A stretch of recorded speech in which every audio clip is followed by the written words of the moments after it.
Students, कैसे हैं आप सब। आशा है सभी खुश एवं स्वस्थ होंगे।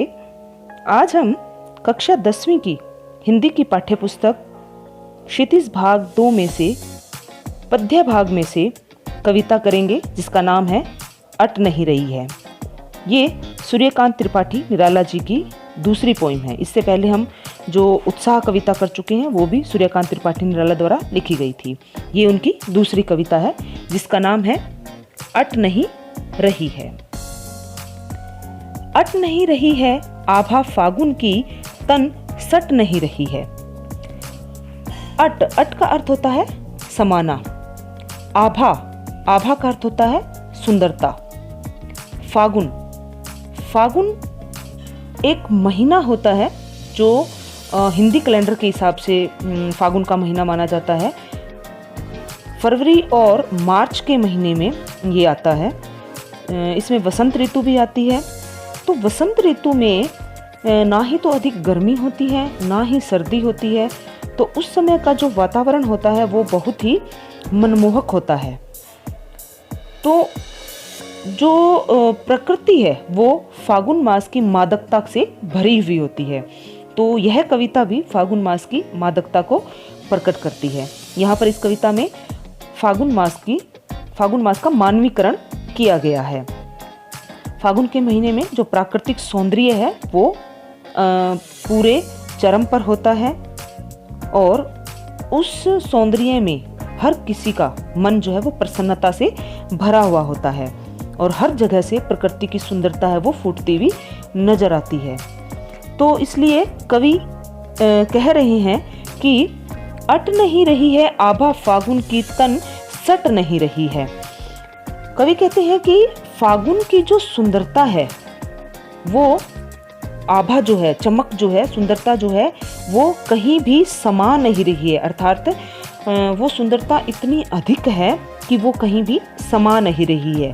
प्रकृति की जो ये सुंदरता है वो कहीं भी समा नहीं रही है। इतनी अधिक मात्रा में ये प्रकृति सुंदर लग रही है।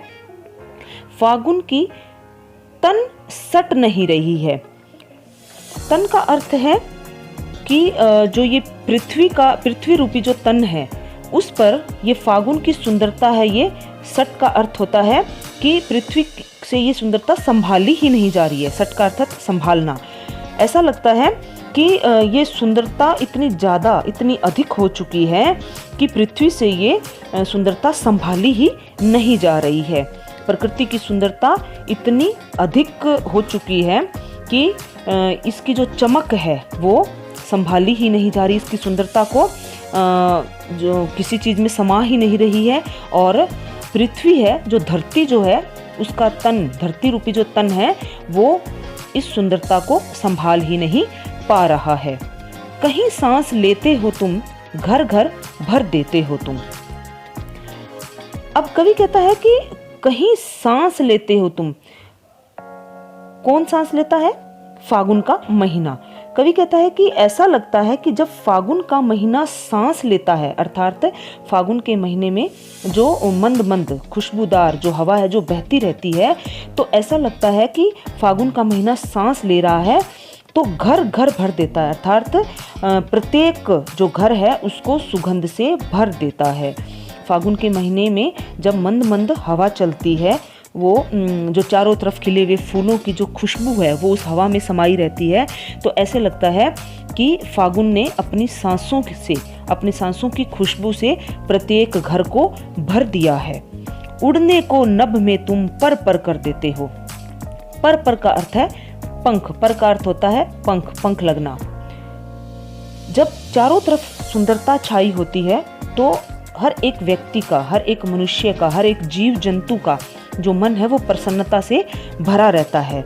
तो जब फागुन मास में ऐसे लगता है कि मन को पंख लग गए हैं, अर्थात मन अत्यधिक प्रसन्न हो जाता है और वो अपनी कल्पनाओं में ऊंचे आकाश में उड़ने लग जाता है। तो ऐसा लगता है कि प्रकृति की सुंदरता से मन इतना प्रसन्न हो गया है कि उसको पंख लग गए हैं और वो कल्पनाओं में, ऊंची ऊंची कल्पनाओं में उड़ने को बेताब हो रहा है। आंख हटाता हूं तो हट नहीं रही है। कवि कहता है कि जो इतना ये सुंदर दृश्य है ये देखकर यदि मैं अपनी आंखों को इस पर से हटाना भी चाहूं तो मेरी आंखें हट नहीं रही है। अर्थात इस सुंदरता से मैं अपनी आंखों को हटा भी नहीं रहा हूँ, हटा नहीं पा रहा हूँ। यदि मैं इनसे हटाना भी चाहूँ अपनी आंखों को तो भी मेरा मन नहीं भरता है। मेरे मन में वो दृश्य वो दिखाई देते हैं। यदि मैं अपनी आंखें बंद भी कर लूँ तो मन रूपी आंखों से वो दृश्य मुझे दिखाई देते हैं। इस दृश्य से मैं अपनी आंखों को हटा भी नहीं पा रहा हूँ। तो कवि ने यहाँ पर प्रकृति का फागुन के महीने का मानवीकरण किया है कि किस प्रकार से फागुन का महीना है वो सुंदरता से, आभा से, चमक से भरा हुआ होता है। किस तरह से पूरी धरती पर ये सौंदर्य खिल उठता है। धरती से ये संभल ही नहीं पाता है।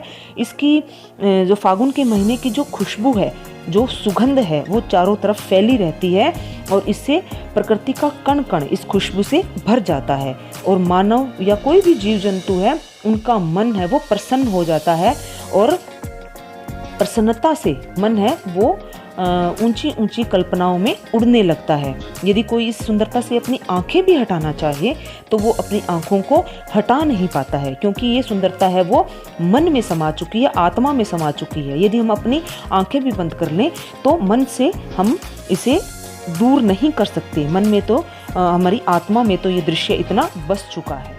पत्तों से लदी डाल, कहीं हरी कहीं लाल।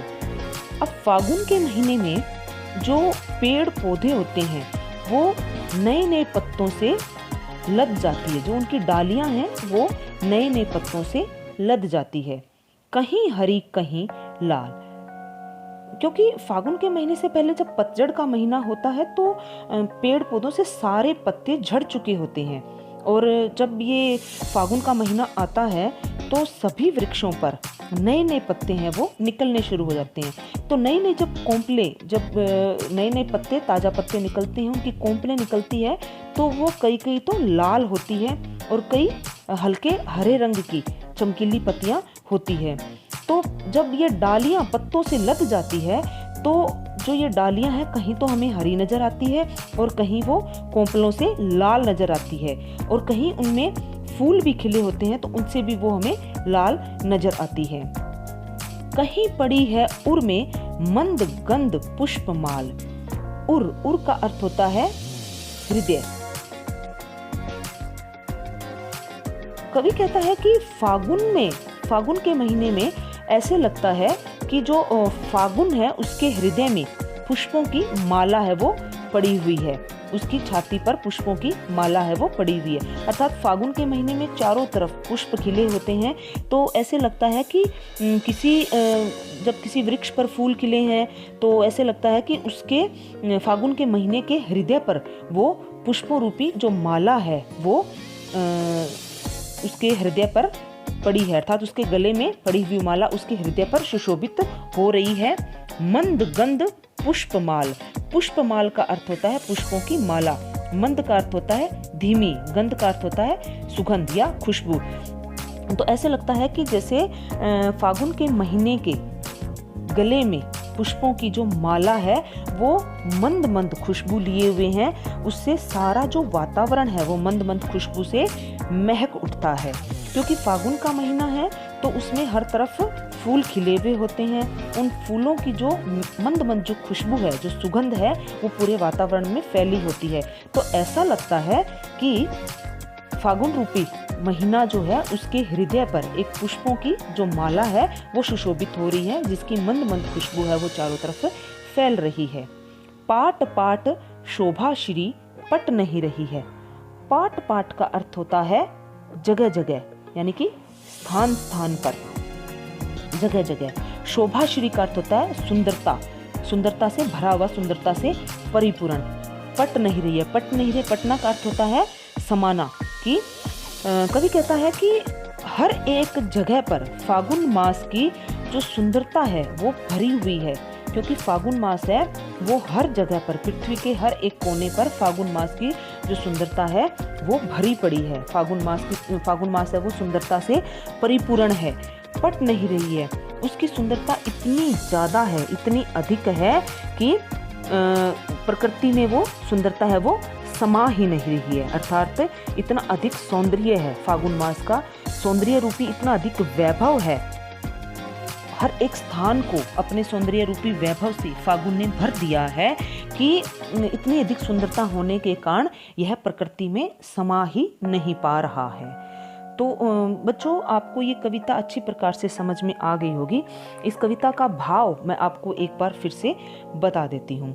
इस कविता में कवि ने जो फागुन का महीना होता है, जो फरवरी मार्च के महीने में आता है, तो उस समय का जो प्राकृतिक सौंदर्य है, उससे जो मादकता उत्पन्न होती है, उसका वर्णन किया है।